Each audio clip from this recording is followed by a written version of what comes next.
Bon vendredi, on termine la semaine avec une triste histoire. Hier soir, un bambin est mort dans un accident de la route à Sainte-Thècle. Molly, tu es sur place. Qu'est-ce qui s'est passé?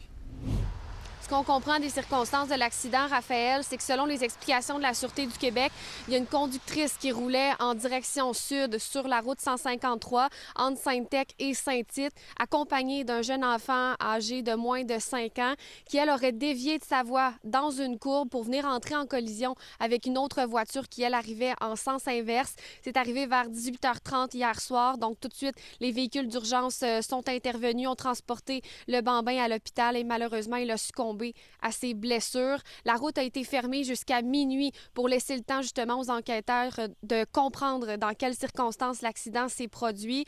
Ce qu'on peut savoir, en tout cas d'entrée de jeu, l'hypothèse qui est sur la table, c'est que ce seraient les conditions météorologiques, la chaussée glissante qui aurait causé la déviation de voie comme ça. Selon les voisins, on nous indique que c'est vraiment un endroit qui est reconnu comme étant accidentogène.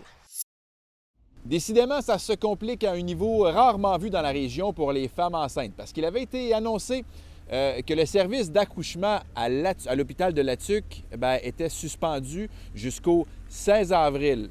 Les femmes de Latuc devaient se déplacer à Shawinigan, à l'hôpital de Shawinigan. Et là, voilà qu'on apprend qu'à partir d'aujourd'hui et jusqu'à lundi, le service d'accouchement de Shawinigan est suspendu. C'est en raison d'enjeux de main-d'œuvre. Alors, ce qui fait en sorte que les femmes de Latuc et de Shawinigan doivent s'en venir ici à Trois-Rivières. Il y a 6 femmes qui sont susceptibles de devoir accoucher à Trois-Rivières. Le CIUS dit les avoir contactées. Et là, on espère qu'à Trois-Rivières, ça va tenir bon parce que là, il va falloir se ramasser à Québec. Ça commence à être loin.